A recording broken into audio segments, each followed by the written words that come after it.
Welcome to Somebody Asked Me with Janice Case, the podcast where we take questions I've been asked in the past from so many different roles, along with questions you'll ask and we'll ask together to, learn. Along the way, we'll build our capacity to become a community of problem solvers. I'm your host, Janice Case. Let's get to it, shall we? All right, welcome everybody to episode 23 of Somebody Asked Me with Janice Case. Melissa. I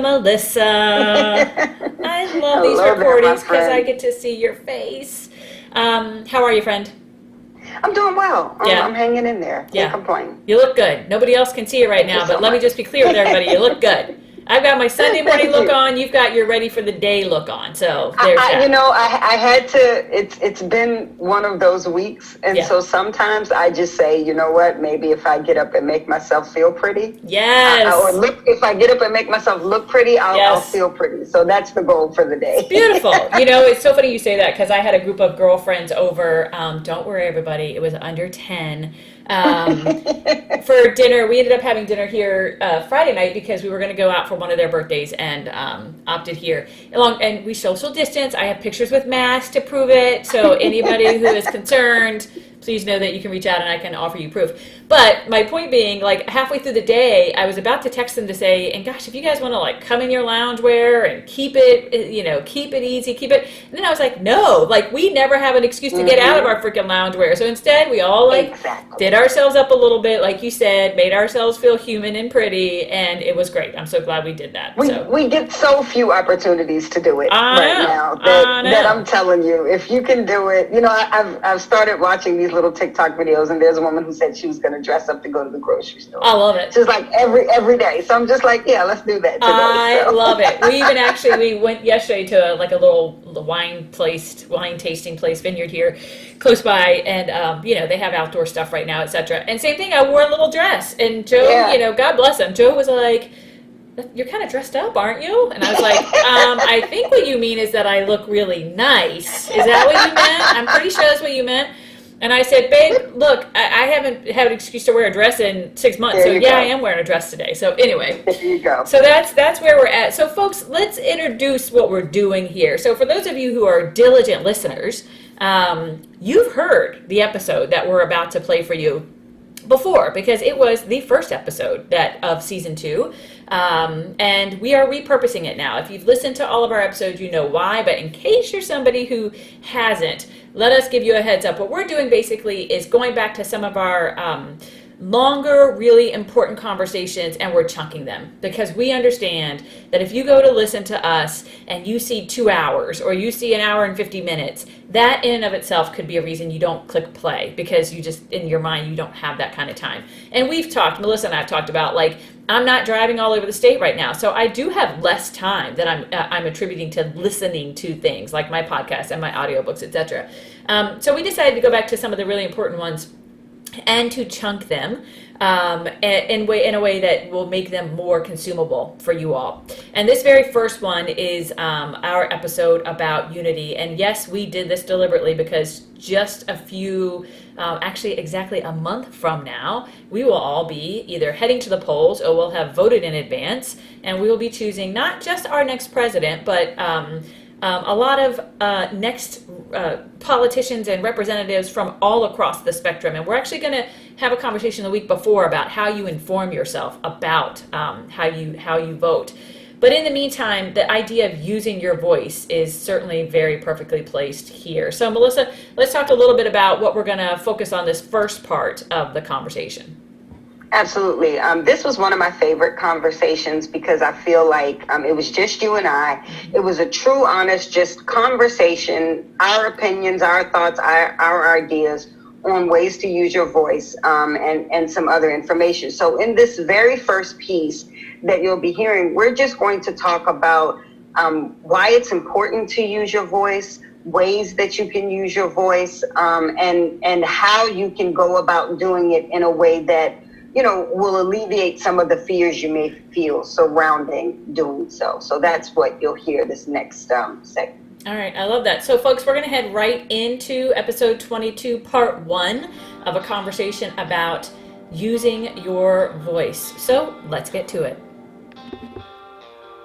Welcome, welcome everybody. Welcome to season 2, episode 1, or episode 14, if we're just going to keep those numbers going, of Somebody Asked Me with Janice Case. And I am really excited right out of the gate to tell you that I am joined today, of course, by the wonderful Melissa Ellis. And this first episode is going to be a conversation between the two of us. Melissa, welcome. Thank you very much. Hello, everybody. Thank you all for tuning in. And thank you again for having me, Jen. So glad you're here. So glad. So I want to start off by going back to the original purpose that I outlined for this podcast, both for anybody who's listening for the first time, but also because I really think it sets the stage for the why of how we are kind of rolling out episode 2. So for anyone who listened to episode 1 way back in season 1, back in January of 2020, you heard me say the following. What I said was that I believe that this life can't just be about getting through each of life's phases, checking off the milestones, getting everything we can get, and then riding out the years until the end. Instead, I believe that each of us serves a purpose that involves making the world a better place for someone else. That we have it within us to determine what the exact nature of that purpose is and to build our capacity to act on it. The thing is, I went on to say that I believe that the solution to our community's problems, local, state, national, global, rests in each of us. That there's no magic them on who we can rely to solve everything. Instead, it's incumbent on each of us to continually make ourselves better so that we can, in turn, be better resources to our family, our friends, our communities, the world. The truth is that this doesn't happen naturally or by accident, that it happens with deliberate action and purpose. So that is what I stated as the background and the foundation of my starting this podcast. Now, flash forward 6 months. And here we are kicking off season 2, and I did a live video this morning today, and we're recording today for an episode that's going to air on July 9th. Melissa, to kind of introduce to everybody that, there was a delay in the start of season 2 because for both of us, the moment that George Floyd was murdered, well, let me speak for myself. For me, that was an awakening. Not to, oh, wow, this is something new happening in our world, but more of, much like lots of people in our communities, realizing that enough is enough, that it's way past enough, that moment in time for all of us was a moment to say, we can't pretend that this world is okay in its current state, and we can't pretend that this is occasional, that this is something that happens every day in our Black communities, and that we have to do better. So because of that, everything we had laid out for season 2, we kind of scrapped and said, even though we had a few things already recorded, and we said, you know what, we have to, if we're going to be true to that purpose, then we have to speak here, and we have to speak now, and we have to use this platform for that purpose. So episode 1 is going to be about using your voice. That this is a time for us as regular people, right? You and I, to talk to other regular people about using our voices. And there's a lot out there right now, right? There's a lot of really great things. There's a lot of noise, a lot of resources. And it's our hope that in the midst of all of that, that the people that we can influence will listen to this and will be influenced. So that's kind of where we're starting, right, Melissa? So what would you add to that? Absolutely. I think that you summed it up beautifully. I think the importance of using our voice goes back to what you said, in that, one person absolutely can make a difference. Yeah.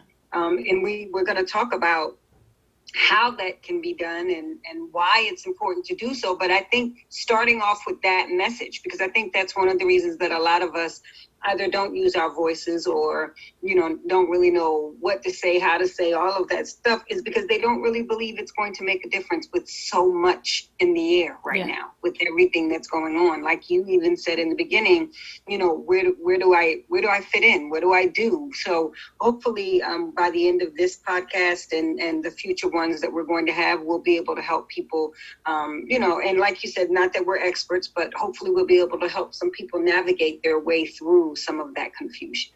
Yeah, and what I would say, what I would add to that, I love that you said that we're not experts, because we're not in the sense of what we traditionally think about the experts, and that kind of that concept in and of itself. But from an education standpoint, interestingly enough, I've learned so much about this idea of experts versus novices through my own research for that purpose in the last few years. And one of the things I've come to know and understand that is an expert is really just somebody who has taken the time to develop deep knowledge on a subject, right? You're not born an expert in something. It's that you've devoted the time to learn. And I think a lot of people right now are devoting the time to learn. I'll say, here's what we are. We're experts in real life, right? We're experts in figuring this all out as real people, just kind of living our lives day to day. And so a couple of quick clarifications. And Melissa and I, as we talked through the planning for this episode, we thought these were important. That when we speak collectively about a group of people throughout our conversations across time, that it's because there's a majority among them, right? So what we mean is that, like, if we refer to white people, or if we refer to a specific gender, or if we refer to a group of people in a certain profession, like cops, right? That, no, of course, we know that not every single person is the exact same in any of those groups, right? But that there is a majority that drives in some of those groups. And so when we speak about collectives, know that right up front we offer that disclaimer that no, of course, it doesn't mean every single person. But it is going to be a part of how our conversation evolves. There's no doubt about that. The way this episode is going to go, folks, using your voice is going to have kind of 5 distinct parts. We're going to talk about why we choose to speak up or not speak up, and why both have an impact, the choice to or not to use our voices. We're going to talk about the impact of silence, what happens when you are silent. We're going to talk about the possible consequences of using our voices. We're going to talk about what to say and how to say it when you're ready to use your voice. And then we're going to wrap up by talking about the rewards of speaking up, the rewards of using our voices. So we're going to go ahead and jump right in then about why we choose to speak or not, and why both have an impact. And Melissa, in our conversation, we almost said it simultaneously, right? That out of the gate, the very first reason we know many people choose not to speak up is fear, right? So do you want to talk a little bit about the role that fear plays? Absolutely. I think that we don't always recognize something as fear. We come up with other reasons to justify for ourselves or for our friends why they may not be speaking up or taking a stance in such a time as this.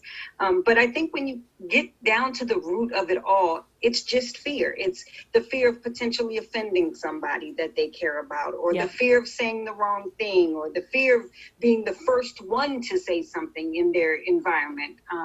And I think the biggest one is, of course, the fear of losing friends or family or relationships, because you know that those people may hold a view that's different from the one that you hold. At the end of the day, though, when you get down to it, it's all about the fear of those things happening. You don't know if those things will happen if you don't say anything. So we're living in that fear of what could happen. And in doing so, doing a disservice to ourselves, to the very relationships we're afraid of jeopardizing, and to the world at large, because the whole point of tackling these issues is in an attempt to see change. So if we're not willing to take those risks, then we may never see those changes. So we certainly want to talk about those fears a little bit more in depth.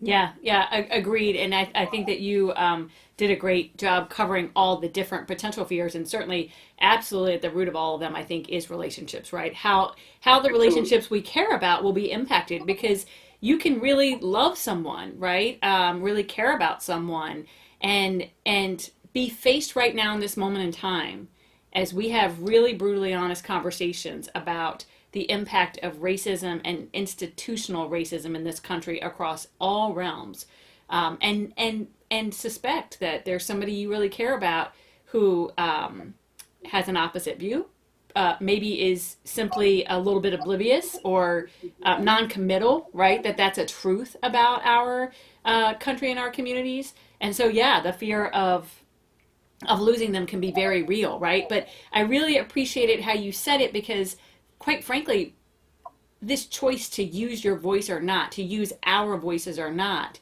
in part is going to come down to our willingness Absolutely. to believe we have a responsibility beyond our bubble. And we're going to get to that, right? We're going to get to that piece. And in fact, you're going to talk about responsibility here in just a second. But so fear is one of the major driving forces about, kind of choosing not to use your voice. I want to talk for just a second about then why we choose to use our voice. And for me, as a white woman, that was a very kind of real exercise for me when George Floyd was murdered, because as you know, I'm fairly active on social media, and I typically do a live video, once a week or so about different things, and I froze. I mean, I really froze, and you nailed it as far as why I froze. And I finally did a live video 2 weeks later, because what I had to reflect on was, I knew out of the gate I had to speak, because if you're going to use your voice that way on a regular basis, then you can't not use your voice when something this important to all of our futures happens, and not even, again, George Floyd was one of many, but when we have such a response, right, such a global response, you can't not.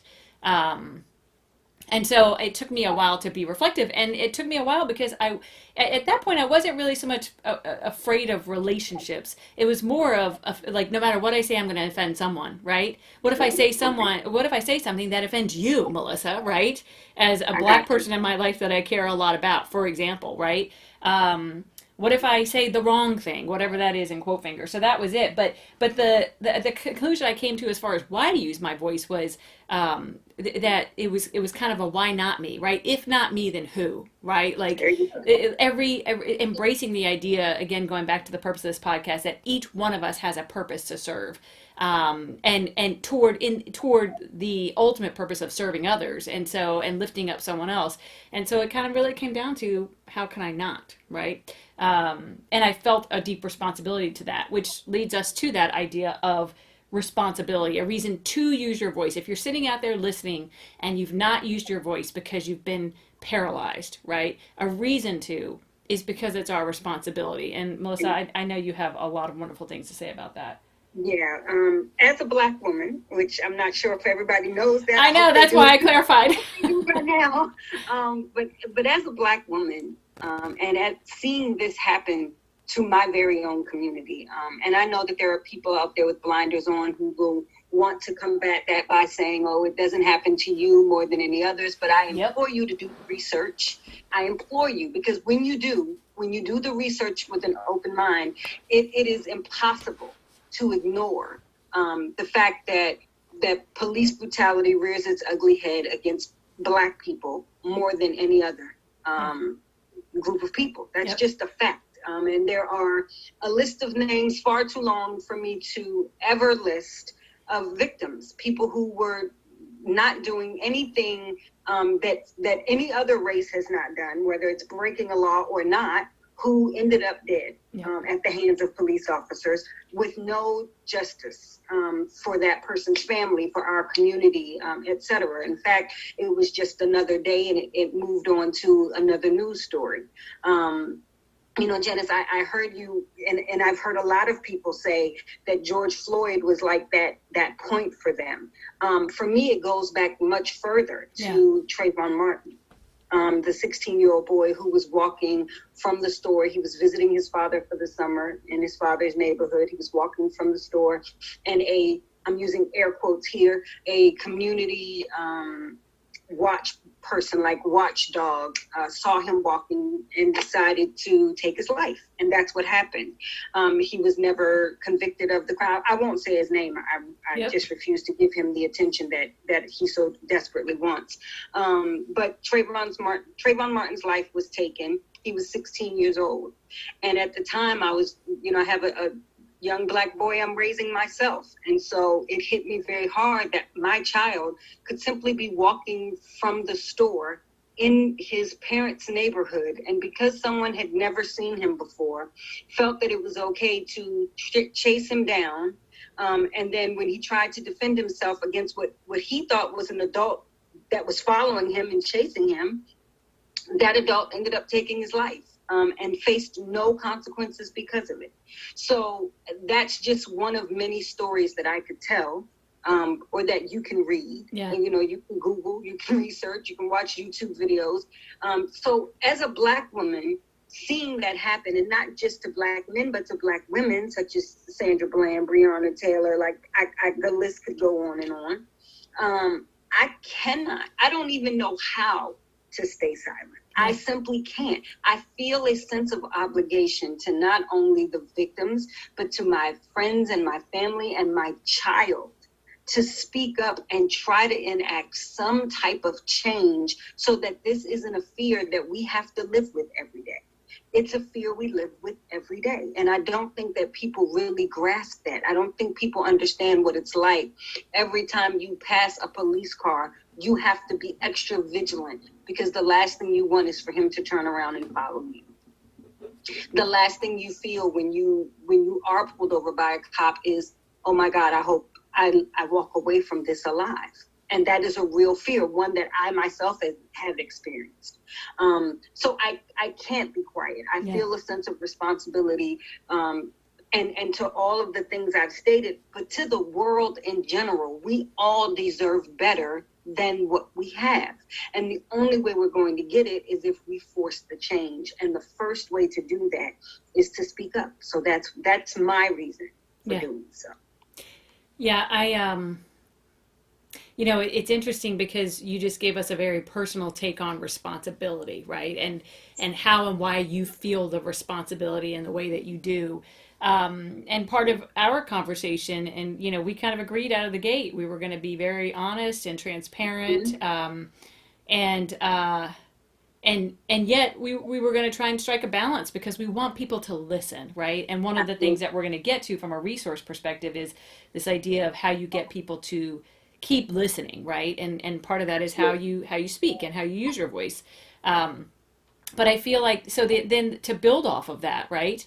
That what you just explained, even though I've been pulled over way more than my share of times in my lifetime, right? I've never once had that fear, right? My fear is always, holy cow, how much is this going to cost me, right?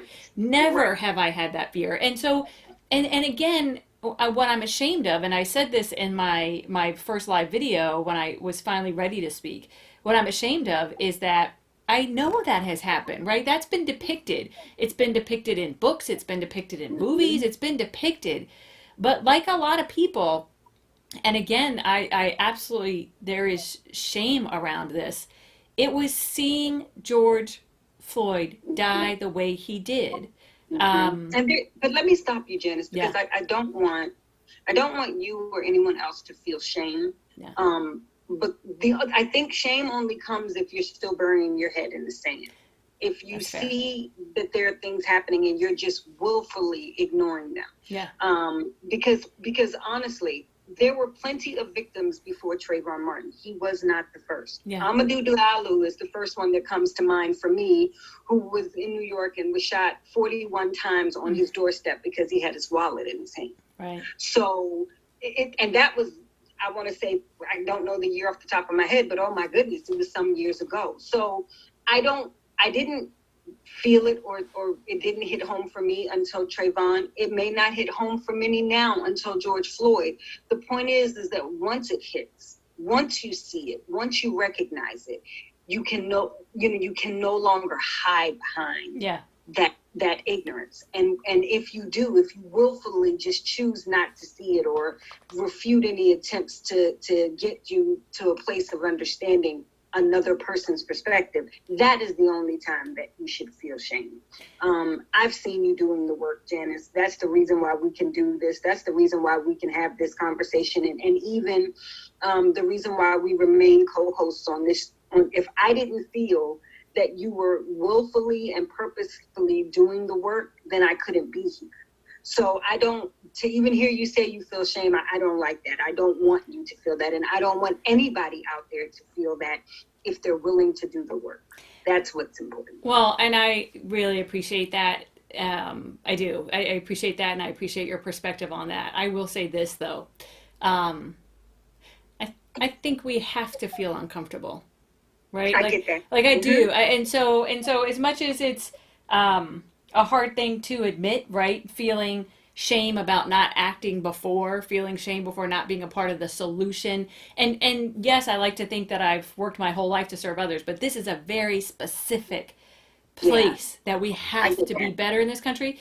But I appreciate, I love how you structured that if your head is now out of the sand and you're now doing the work, then let that shame go, right? Like you can release that. Yes.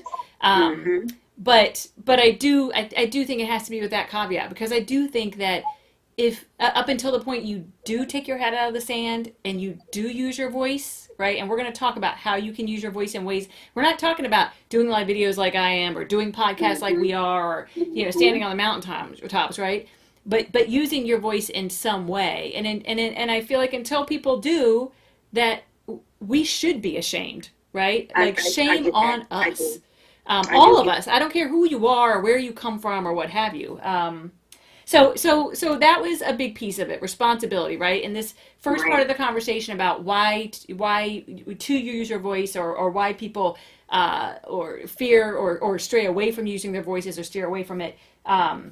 Responsibility is a reason why to. And then you touched on this already, but we'll wrap up this part on the why versus the why not of using your voice with coming back to change, right? This idea that what we can agree on right now, I think, regardless of where you fall, right? For the most part, I am praying that it is a majority of people want change. A majority of people recognize that we have created a system of racism in this country, and the criminal justice system is just one part of it, right? And we're going to talk about that later in some other episodes.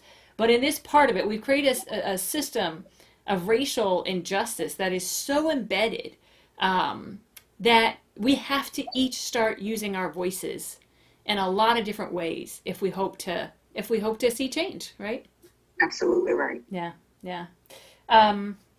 So let's talk then about the impact of when you don't.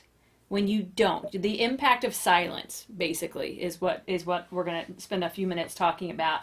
And one of the first things that I told you when we talked about this part, when we were mapping this out, was, as a school teacher and as a school principal, one of my go-to sayings for people when we were talking about building culture and building relationships and what was and wasn't okay in our little micro society in a school, right, was the expression I used was, your silence is your consent. Yes. That when we don't speak, the people around us translate that in general, and I really believe this is human nature, translate that to acceptance or consent. That's exactly right. And we would talk about that in class when I was a teacher with kids. Like, if you saw, Johnny hit Bobby and you didn't say, hey, you shouldn't hit Bobby, then you told Johnny with your silence that you were okay with him hitting Bobby, right? Yep. As a small classroom level experience. And then that grew as I changed roles. So let's talk about that a little bit. What does that say to you? How does that play out in the world from your perspective? That's something that I've always taught my son, that, I've always drilled into his head, that you do not bully people. But in addition to that, you don't stand by while someone else does it either. Yep. Because when you do, it's like saying it's okay, and that you're okay with how they're treating that person, and that's not okay. So that's absolutely the case. And I think that is the case across the board. Like if you stop and just think of any everyday example, we all know that's true. If you see someone being mistreated and you say nothing, then it's like you're saying it's okay for that to happen. Even down to, we have laws against it. You know, if you see a crime and you don't report it, they can charge you with, you know, not filing the right report, or, you know, all kinds of stuff comes up where that is the case. So I think that so many people think that by being silent, they're not making a statement one way or the other. Like, if I just don't say anything, then I won't offend anybody, then I'm not picking a side, I'm gonna remain neutral. But that's not what that's not the message you're sending. When you don't speak up, you're saying that you accept things the way they are, that it's fine the way it is. And we all know, even if you're not in agreement with the stance that Janice and I have, if you're on the opposite side, to think that all of the way the world is operating right now is okay is delusional. It's just delusional. Yep. And by not saying anything about it, you are contributing to that delusion. That's just the way it is. Yeah. No, that's a really it's a really kind of blunt way to say it, right? I mean, I feel like we have to come to terms with that. And I'm somebody who's been guilty in different situations in the past, especially when it comes to politics, of I'm just gonna keep my mouth shut, and I'm just gonna believe what I believe, and I'm just gonna be neutral. And what I've really come to learn, especially in the last 4 years, is no, the way that we do better is by figuring out how to talk in a way that keeps other people listening, right? Not to get into confrontations, but how do I talk and speak my truth in a way that keeps other people listening, right? Absolutely right. So when we talk about impact of silence, one impact that we're saying is that your silence is your consent, that you need to be real careful about saying nothing, because if you've said nothing up until this point, and you continue to say nothing, then you absolutely are feeding some people the idea that you completely agree with the way things are right now, and nothing needs to be different. I'm so sorry to cut you off. No, go. You may be spreading that message to someone that you care about. Yep.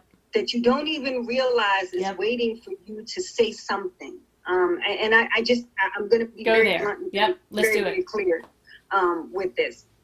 If you call yourself my friend, and I don't care what the issue is, it doesn't. You can take this particular issue off the table, whatever it is. If I am your friend and I am stating that something is bothering me, or something is painful to me, or something is impacting my life in a negative way, and you remain completely silent about that thing, then I am absolutely going to question how much of a friend you are.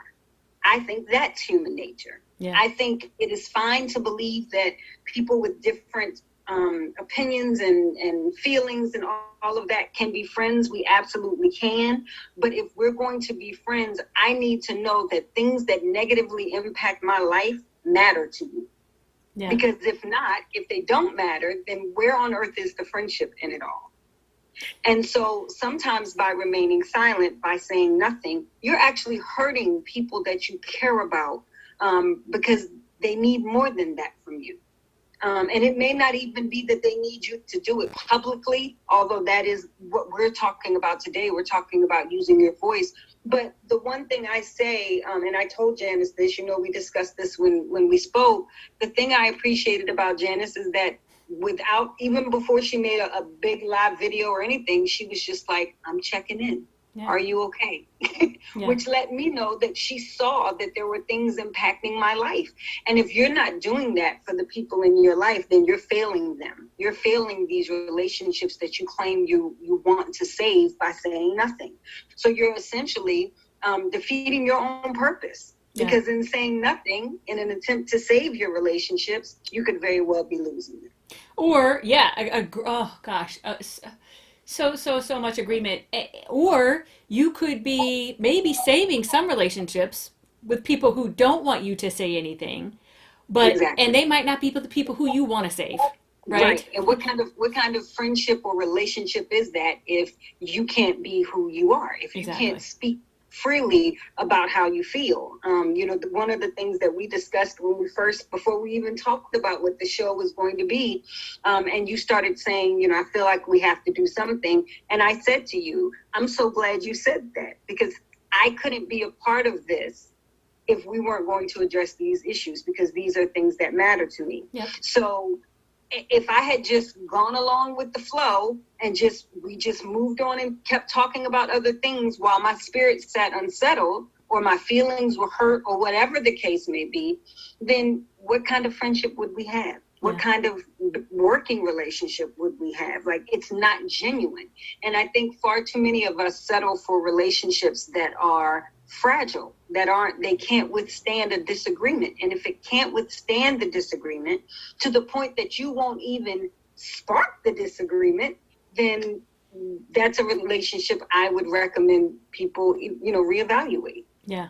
Well, it's that idea that we're all, likely better off with a few very deep relationships where we can speak our truth, where we can spark the conversation that might be hard, but we can get through it together, than to have, tons of friends that we spend lots of superficial time with, but we never go deeper than, a beer around the fire pit or whatever it is, right? So thank you for sharing that piece about how lack of silence, impact of silence, in part is about how what you're not saying impacts the people you care about. And I appreciate, Melissa, that you broadened it and said, whether it's this issue or another, I'm going to be the one who drives us back and say, today, right now, moving forward, probably for several episodes, yes, regardless of the issue, this is a general kind of line of thinking. But right now, we're talking about if you are anti-racist in this country right now, then you have to understand that if you're not saying that out loud in whatever forums, then you are hurting people who care about racism in this country. The only reason I wanted to take it out and broaden it a little bit is because sometimes that will help people relate to what it is I'm saying. We are absolutely, and if anybody's unclear about my stance, we are absolutely talking about anti-racism. That is the stance we've taken. Janice and I have both agreed that we are in support of the Black Lives Matter. I don't want to say the movement, it's not necessarily that specific organization or this particular act, but in general, we are in support of that. And I have no problem saying that. My reason for broadening it out, though, is because I know that for a lot of people, this is a very charged issue. Yep. And that's something that Janice and I both talked about as well. When some people hear the word racism and shut down, and while what we're saying here may not ever penetrate their minds, if they can hear enough to apply it across the board to other things as well as an analogy, it may help them to see things a little more clear. So, but I do appreciate you honing that back in, because I don't want to give the wrong impression. Well, I think it's a good balance, and that's what you and I are working hard to strike, that we are being very specific and to this. But you're absolutely right. We have to help. We want to help everyone listening be able to access this, right? This thinking and this learning. And in some case, sometimes the best way to do that is to set the charged issue aside, as you said, think about something less charged, understand the rationale, and then be able to come back. So I really appreciate that you did that. And tying to all of that too, by the way, is that another impact of your silence is that when you don't speak, then assumptions go unchecked. Right? So not only are you hurting people out there who are left wondering, okay, she hasn't said anything, right? So I assume that means she agrees with what's happening in the world, because she hasn't said anything, so I don't know. And gosh, this is so important to me, and she hasn't even, brought it up to me or asked me. But you also kind of prolong this idea that assumptions go unchecked, because part of me kind of launching my first live video, and I've done a couple of since, is because I want people to check my assumptions. I want people to say, Janice, I understood that you said that, but have you thought about this? And gosh, if you go here and look at this resource, you might understand this better. Like, I know I have so much to learn about how I contribute to this. And so knowing that by keeping silent, you're also ensuring that your own assumptions go unchecked, because you're not opening it up for the possibility for people to help you, right? That's exactly right. Yeah. Yeah. And not to mention, you're also sending the message on the flip side of that. If it's not something you agree with, then you've got all of these people on the wrong side of history, Yeah. thinking you're one of them. Yeah. And it's not necessarily about, what they think, but it's the fact that oftentimes that's what keeps that kind of hatred going. Yeah. Is thinking that they're not alone. When we call them out, when we call it what it is, when we say racism to their faces, then there's no denying that you're not the majority here. This is not what that's not what I believe. I don't agree with that. And if you're silent, you don't do that. You allow them to think that you're with them. Yeah. Yeah, that's it. So I think what we're really being clear about is that when you're silent, right, you are ensuring that one way or another you're going to be misunderstood. And the only You're way, allowing someone else to tell your story. yes, thank you. That if you don't use your voice, somebody else will tell your story, right? Based on your silence, somebody else will tell it. So it's the kind of the adage of like, in this case, turning a particular quote I have about leadership around in my head, using this as an example, it would be, somebody's going to tell your story. If you're lucky, it'll be you, right? Mm-hmm. But it's only going to be you if you speak up. That's right. So let's and kind of the last piece of that impact of silence is, of course, the kind of flip side of the coin of what we talked about with respect to the why of using your voice. And we said if you don't use your voice, right, we won't get the change. So that's kind of the last big piece of the impact of silence, right? That the change isn't possible if we are not all using our voices in some way, shape, or form, right? So exactly. So if if you believe change is necessary, then you've got to be a part of it. And it goes back to, again, the purpose I said in the beginning. There's no magic them. If there was, we would have done better a long time ago. There's no magic them, right? It's us. So let's talk then about, and this is a hard part, because for those folks out there who are listening who are going, darn it, why are you talking to me? Right? Like, I've been struggling. I know I need to say, I haven't said anything. Now I feel like it's weeks and weeks later. And yes, all these other stories are coming up, but I haven't said anything yet. So can I even say anything without seeming like I'm just jumping on a bandwagon, as gosh, ridiculous as that sounds, I guess. But, and so we're going to talk about possible consequences now of using your voice. And we're doing that because we want to acknowledge probably what you've been thinking, what maybe has been standing in the way of folks listening or using their voices. Because then we're going to get to the rewards and how to minimize that, how to mitigate that, if you will.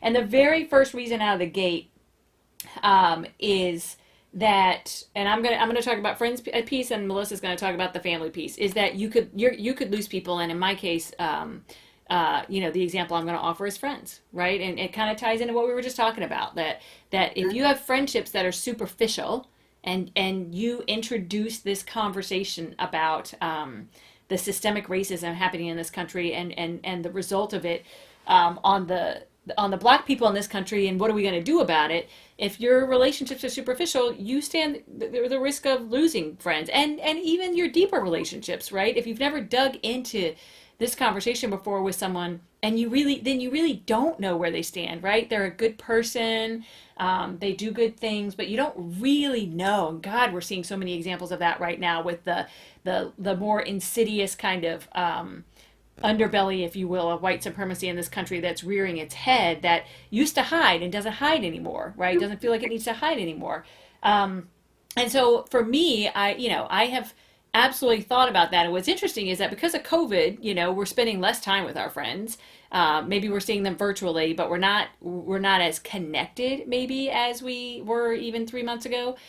But in my head, I have this real running of, okay, the next time I see so-and-so, right? Like, how I would not usually bring up racism in this country, but I can't not, right? Like, I need to talk about how they're doing, what they're thinking, etc.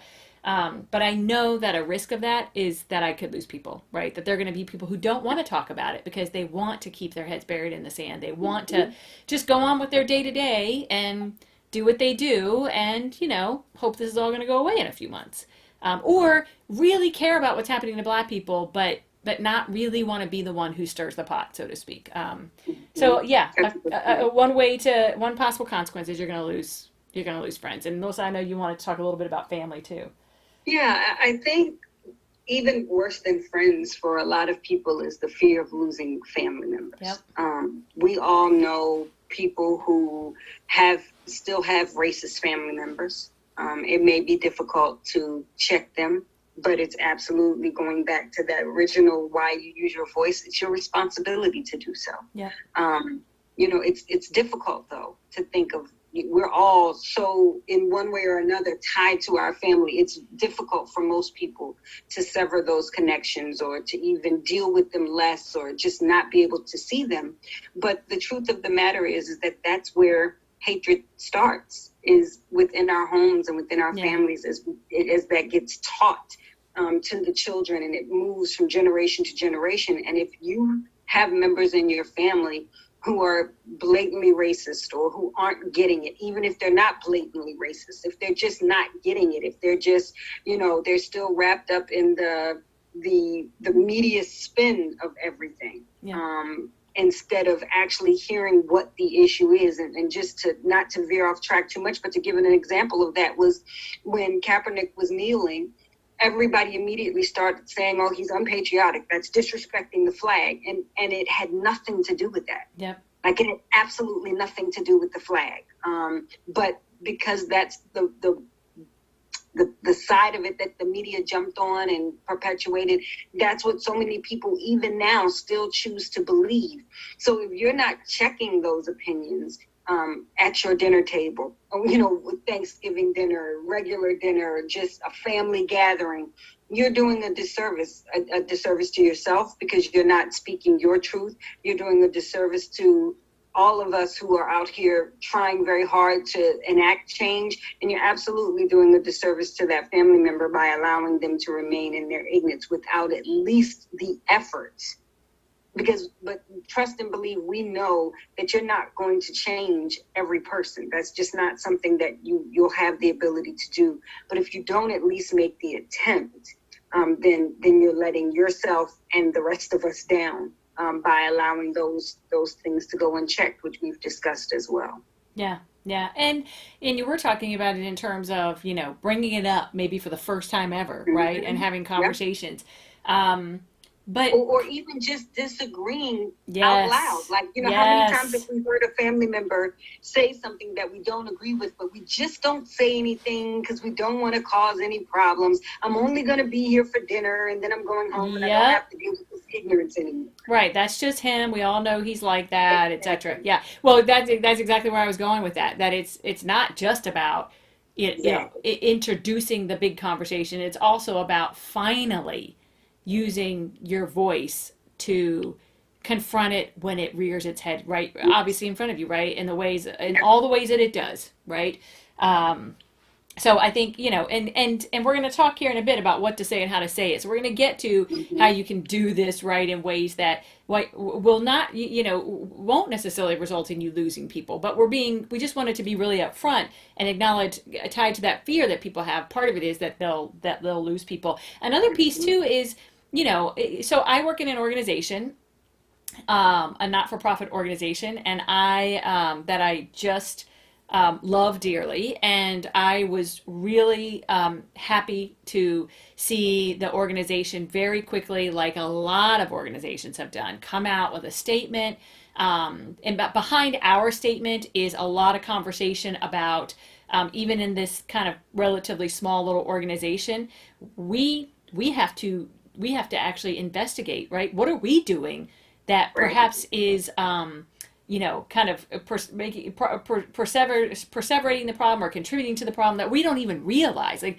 what are we doing? And more importantly, how will we take responsibility for our role in helping to fix this on a larger level? That we have to take responsibility for that. We can't just put out a pretty statement and say, look, we're an anti-racist organization, and now let's wait for everything else to be solved. But even in that context, whether you're in a context like that with an organization who's done something similar, or you're in an organization where they haven't even mentioned it, right? There is a fear about employment status. Like, we've opened the door wide open in my organization to have conversations.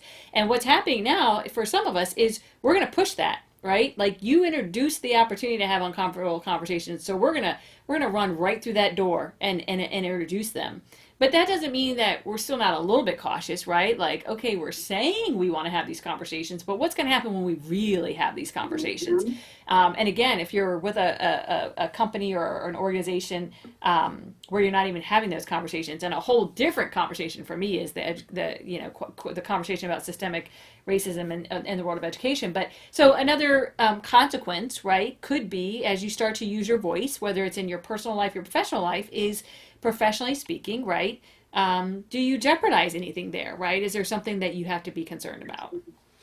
And also, especially because I know for a lot of us, social media is the way we choose to use our voice. Yep. And that is specifically dangerous, especially dangerous, I should say, because we've seen the results of that. We've seen the results of people losing their employment based on their behavior around this issue, making the racist statements, but also people whose companies don't support Black Lives Matter or even allow their employees to support it. So I've read stories where they won't allow the employee to wear a specific face mask that might have BLM on it or something like that.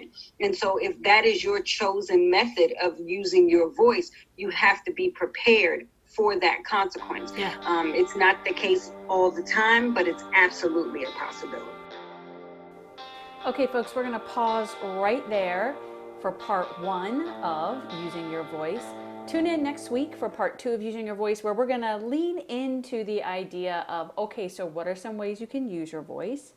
And what are the potential challenges you may as well plan for that are going to come your way as a result of doing that? And of course, we're not going to leave you hanging. We're going to talk about how to navigate those challenges.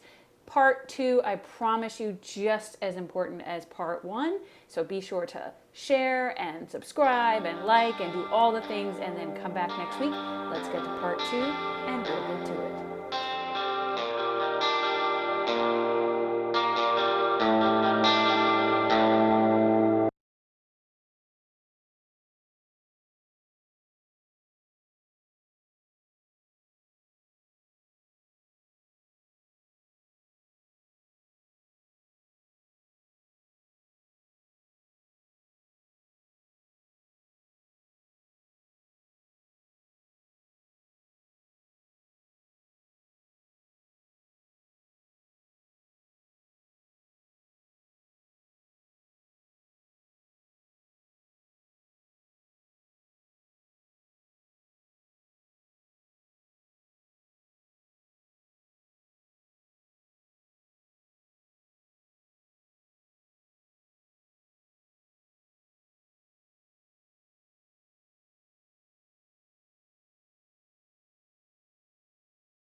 Okay, so seriously, Melissa, for me, something that was really important for us to cover here, because I think that is a common kind of fear right now. People kind of walking the line of what to do, how to do, etc. So thank you for being explicit, and thank you for representing a variety of sides, right? Like, this is where you're positioned, but you have people in your circles who feel differently, etc. The one thing I want to add to this, because you mentioned it when we had our planning session the other day, and I want to make sure we surface it, is we're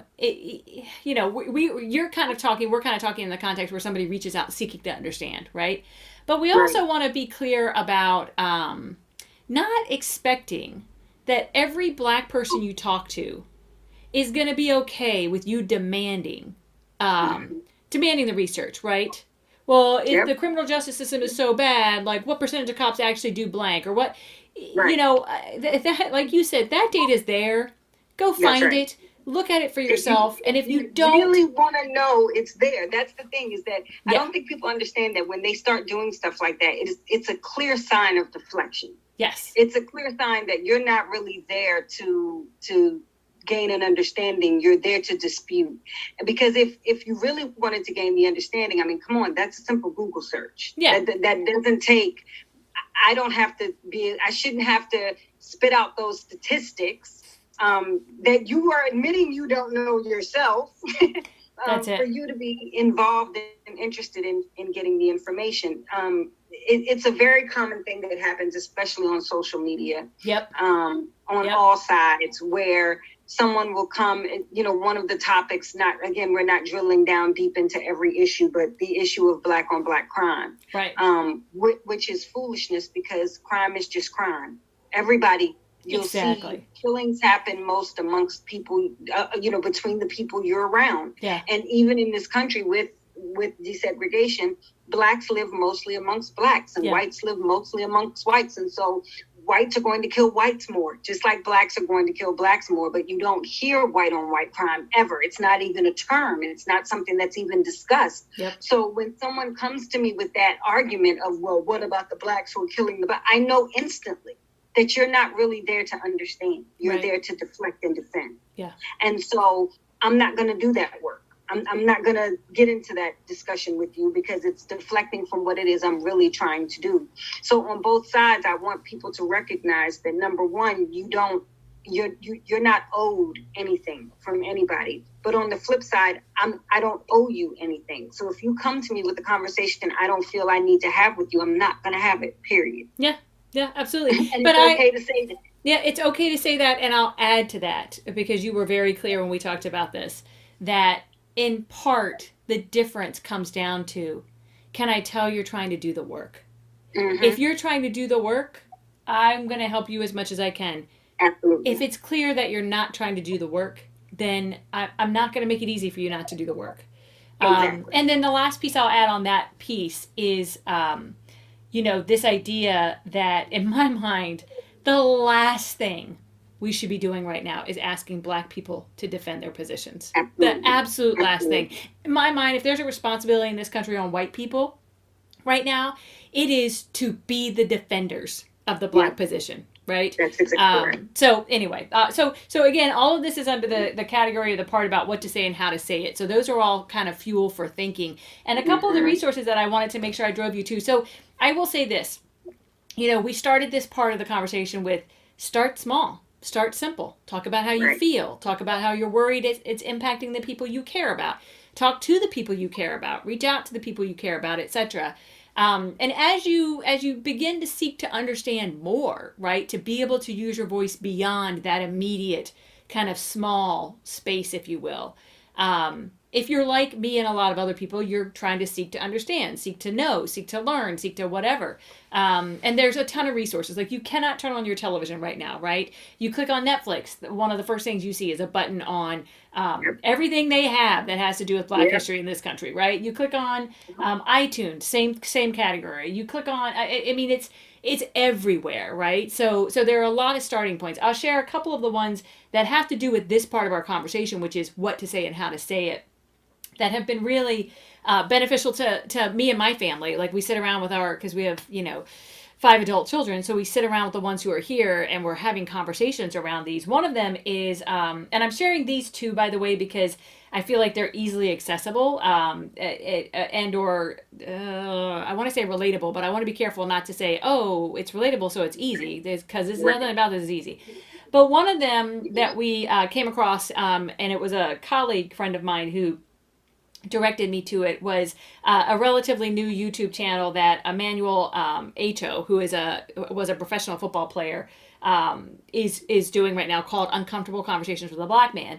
And what I really love about it is each of the episodes is like 10 minutes long, right? They're not long, but what he's doing is kind of taking what we just said about all the people contacting him and saying, what about this and what about that and what about the other, and he's using a YouTube platform to help people have some of these uncomfortable conversations, help them navigate, specifically help white people navigate how to have some of these conversations. So if you haven't tuned into that yet, I definitely would drive you there, because, for example, one of the first episodes he did was about terms, right? Is it Black? Is it African American?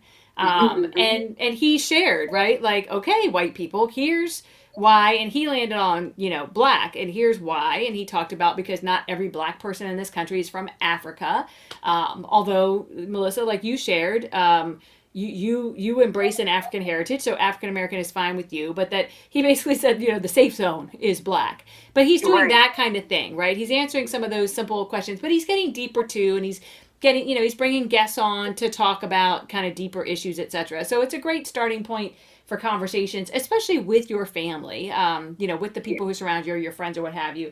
Another one, and this goes along with this conversation on what to say and how to say it.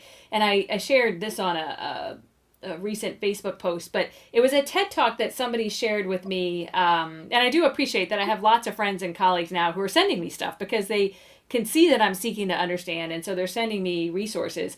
And this one was a gentleman. The TED Talk itself is actually several years old. It's not new. And I'm hesitating because I had it all queued up. There it is. It's a gentleman by the name of Jay Smooth. So if you Google TED Talks and you look up Jay Smooth, you're going to find this. But the title of it is How I Learned to Stop Worrying and Love Discussing Race. And he talks about how he did a video years ago, a TED Talk rather, on how to talk to other people about race, i.e. somebody has said something or done something that you consider racist. How do you engage them in a conversation about it? This video is about how he came to realize really quickly that wasn't the biggest problem. The biggest problem wasn't on how to talk to somebody else about their racist behavior. It was how to receive someone else telling you about yours. That's actually where people get stuck in the conversations about race, being on the receiving end, so to speak.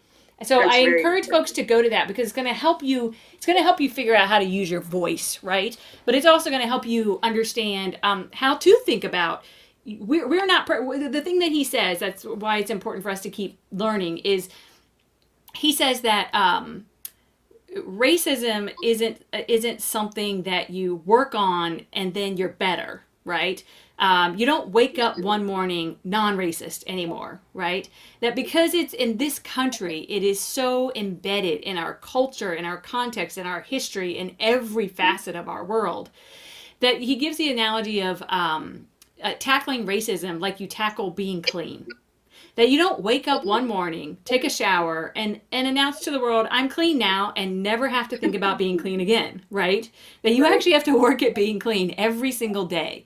And he says that racism is the same way. That even though you are somebody who might even identify as anti-racist, you have to work on that every single day, because it's not a natural state in this country, right? It's not a natural state of being. That's absolutely right. And I love the analogy because I don't think, and I want to be clear, I don't think people understand how deeply ingrained racism is in the fabric of this country. Yeah. It is what this country was founded on, period. That's what it was, and it still remains.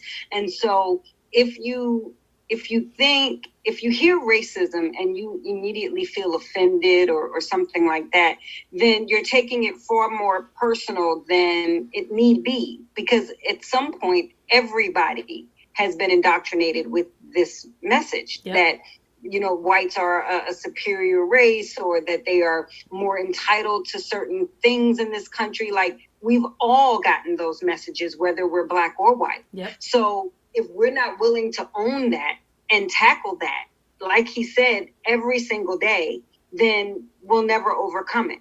And the other thing that stuck out to me when you said that was, it goes back to what we said about you will get it wrong. And if you're not open to hearing how you got it wrong, if you're not willing to own that you got it wrong and then fix what you got wrong, then you're already starting off way behind the starting point. Like we need you ready to say, oh, okay, I messed that up, but all right, I'm sorry. Let me do this to correct my course. If you shut down the first time you make a mistake, and we will make mistakes, if you shut down, then what good is it? What good is anything that you've worked at so far? I do love that TED Talk. I thought it was very interesting. Yeah. So we'll continue to dig into some of those ideas even as we think about next episodes and the things that are coming up. But let's go ahead now as we're beginning to kind of come to the end of this first conversation and talk about then the rewards, right? We've talked about all the terrible things that can happen if you use your voice. And we've talked about how to use your voice and some resources to begin to get you thinking, right? And that last piece, I'll say this. Some of those resources we put out there, because sometimes using your voice comes from learning something new that you can then talk to others about. Hey, I just saw this TED Talk and it was talking about blank.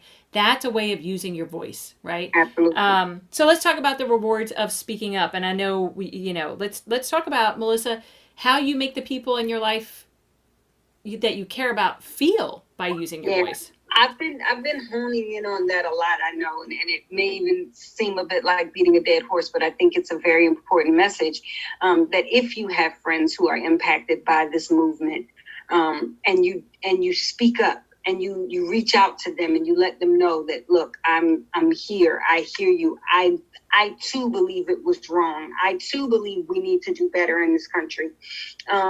You're strengthening relationships with people that you care about. You're lifting up those who are oppressed, whether you realize that you're lifting them up or not. Even if they don't come right out and say, oh, thank you for, it matters. If you're close to that person and you care about that person, trust me when I tell you, it matters to that person, whether or not you're saying anything. And it makes a big difference simply by taking that stand and letting them know that you care. So that it definitely will result in stronger relationships. Now, we did, of course, talk about potentially losing some relationships, but if you truly lose them, then for the most part, they were probably not healthy relationships to begin with. So you're lightening your load without even realizing it. It may be painful, but in the long run, you're likely lightening your load from having to deal with people who you yourself find offensive. Yeah, that's exactly right. And, kind of along those lines, a reward of using your voice is that you will lift up people who have been oppressed for the onset of the history of this country. And I can't think of a better reason to use my voice right now, right, than to be a part of lifting up. And yes, like you said, that's going to result in stronger relationships. And it's also going to result in the simple act of saying, it's my turn to carry the load, right? As a white person in this country, it's my turn to carry the load. And it should be our turn forever, right? But so that's absolutely a big one. And you kind of talked then about this idea that we've talked about, like you said, by maintaining those relationships, even with people who disagree with you, even with people who have different beliefs, on both sides, right? By maintaining those relationships and speaking and using your voice, you create an opportunity to have a positive influence on someone else. And that is the us, right? That is the one person at a time. And I've said before, yes, I believe that it starts at home and it starts with our families and it starts in our bubble. I 100% believe that, but I also believe, and we're going to talk about in the next episode or another episode, action. I also believe that that's not enough. I also believe that we can't all just do that in our homes because it's going to take generations to fix this. And frankly, it needs to be tomorrow, not generations from now, right? We owe that to the Black people in this country. But you have the opportunity to influence people and ultimately then to begin to see the change we want, right? Equity and justice for all, right? That every person gets what they need to live the life that we were promised in this country. equity and justice, right? So those are in the end for me, like from a rewards perspective, I can't think of a better reward than that. Me neither. And I think that is ultimately the goal. Like, yeah, we want to strengthen our friendships and we want to speak our truths and live, live well knowing that we've done all we can do. But at the end of the day, I want a world where my son doesn't have to be afraid to walk the streets. I want a world where George Floyd doesn't get killed no matter what he did. That's the thing in this country. I feel like so many people miss the mark in that, oh, well, if you're not committing a crime, you don't have to worry about it. Like, I could give story upon story upon story of people who were not committing crimes. Yeah. But even if they were committing crimes, they're not capital offenses. And cops are not judge and jury. Yep. So someone losing their life on the street, regardless of the reason, is not okay. It should never be okay, no matter what the reason. So I think that is the ultimate goal, is to change the way things are now. And we won't do that if we're not taking the risk and speaking up and fighting for change. And like you said, I'm fighting for justice and equity for everybody across the board. And so I think it's important that we keep our eye on that big prize outside of our own little personal world and personal experience. If you want that to change the world, which is what we say we want, we've got to be willing to step outside of that bubble. And I know we're going to be talking about that coming up soon as well on another episode. That's it. So that's where we wanted to start, folks, right? Using your voice, because it is something we each have the power to do every single day. And so we wanted to start there because we want everyone to feel empowered to contribute to the solution, right? To contribute to the change. And the best kind of guidance we can give on that is to just start, right? Just start. We're going to continue having a series of conversations, and we'll pick up with this next week. Exactly how we're going to pick up with it is still to be determined. We have a couple of interviews this week, and we know that the sequence is going to reveal itself. But I want to share this, and we talked about this the other day, Melissa. I'm a big believer that when you're open to opportunity, it presents itself. And I'm also a big believer that that things happen for a reason. And so 30 years ago, we graduated high school together. Yes. And like with most people that I graduated high school, went our separate ways. When Facebook came around, we connected on Facebook to, like people do. And so however many years ago that was, 7 or 8 years ago. And 6 months ago, I started a podcast. And one of the people that I knew I wanted to talk to, even though I hadn't heard your voice in 30 years, was, which makes me feel really old, but was you, because I'd been watching your journey. And there were so many powerful things that you were bringing to the world. And so I reached out and said, hey, will you talk about your health and wellness journey? Will you share that with others? And you, of course, graciously said yes. That was about 5 months ago. Mm-hmm. And then not even a week later, 2 weeks later, you joined me on the podcast because we connected immediately. Yep. And just knew that this was special. And then, not even 2 months ago, George Floyd was murdered. And here we sat, right? A Black woman, a white woman, already engaged in a platform, already working together to just try to help the world be better, with the 5 people or 500 people who listen, as we like to joke. I really too believe we are here together in this moment on purpose. And so I just can't even express how grateful I am for that and for you. Thank you. I feel the same way, and I'm grateful that you saw something in me that made me suitable for to join your podcast and to join you on this journey. I had no idea when we started out that we would end up where we are, but I wouldn't change a thing.